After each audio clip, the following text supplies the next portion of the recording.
The official story is that he killed himself, right? Yep. He killed himself in the bunker with Eva Braun. Yep.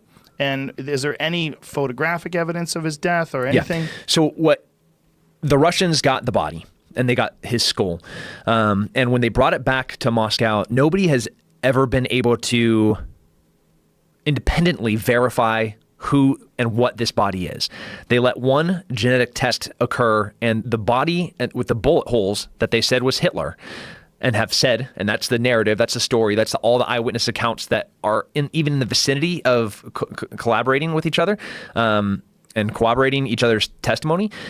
Like the closest version, because none of it seems to be very accurate, is that, okay, here's Hitler's skull, and when they did the genetic testing, it's that of a 35-year-old woman. So they're like, oh, well, this isn't Hitler, but they've said for the past 80 years that this is Hitler. So, okay. There was no, like, absolute proof. No. And a lot of Nazis did escape and go to South America. The majority of anyone with power. The Nuremberg trials were not a witch hunt, but it was to close a chapter so we could start moving forward with communism. Ones with power that went to South America, I know a bunch of them went to Argentina, but they think they went to Honduras and a few other places. Where do they think they wound up? So what you had in South America, both Chile and Argentina back-to-back had fascist regimes. You had Perón, who was part of the Nazi party starting all the way back into the mid-30s. He's the president of Argentina. So the Red Cross, they were there was about 3 different rat lines that guys were able to successfully get out of Europe into South America. And there's no question that we're talking thousands, if not tens of thousands of high-ranking Nazis made it there. Tens of thousands? Tens of thousands. And I'm not talking like little soldiers.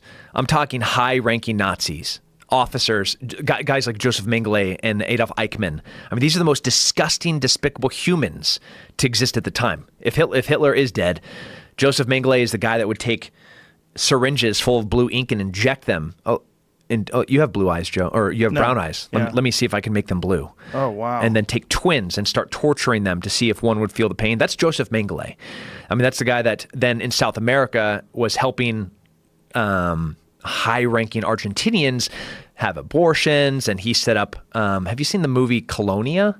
No. About Colonia Dignidad, which is, if you're listening right now, I almost warn you not to Google it, because it was a torture camp that was started by Joseph Schaefer, a Nazi, and Joseph Mengele, the doctor of death that escaped trial in Nuremberg and made it at the behest of Perón into Argentina. He set up the hospital at Colonia Dignidad, which was another safe haven for more Nazis in South America.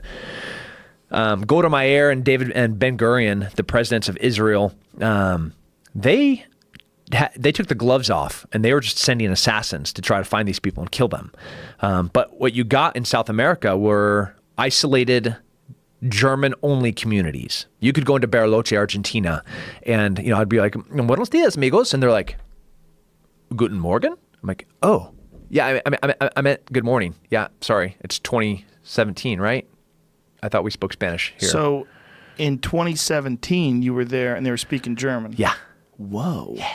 Well, I don't look I might look more European than I do. So it's just them seeing me walking down the street and be like, wow. Yeah. And there's tons of communities. I mean, if you go to Colonia Dignidad, which is now called Villa Bavaria, the Bavarian village, it is only German. Whoa. In the center of Chile, in the mountains of Chile. Like there's no Spanish being spoken there. It is exclusively German. And these are the descendants of Nazis. Powerful Nazis. Holy shit. And this is going on right now. Yeah. Yeah. How many people are we talking about all told in South America that come out of this? I mean, tens of thousands went there, but how many German communities and how big are they? Yeah, we maybe have 50 German communities. 50? How many people, if you had to guess? A few 100,000. Holy shit. Yeah. A few 100,000 descendants of Nazis. Yeah. Wow. Yeah. And man, it's weird when you walk into somebody's parlor And it's like you're stepping back in time into Europe. Like I'm walking in, it's 2017, and I'm walking in Buenos Aires, Argentina, into somebody's parlor, and all of the tile is European, and all of the style and all the art is very German. You know, we have like deers and, you know, like not like red stags. We're talking German everything, things that Hitler loved. And that's the style and that's everything. And then they come out and like with white gloves, they're holding their grandfather's memory box. And inside of it are his war medals from, you know, when he was in the SS or when he was, and it is the respect, I don't even know the reverence. Right. Yeah, I mean, it's like it's like this is a gift from the Pope that they're holding in their hands. White gloves. No, I can't. First of all, Tim can't touch it. But I can appreciate it. And then they tell me the story of every single one of these things and how he got there, and how he then went and worked for the Buenos Aires News. You can't touch anything. No, they wouldn't. No, because You're dirty. I'm dirty. Dirty American. Look at this. You're too brown. Yeah. Fuck, man. Any legitimate eyewitness accounts of Hitler in South America, or potentially legitimate? Absolutely, potentially. Whoa.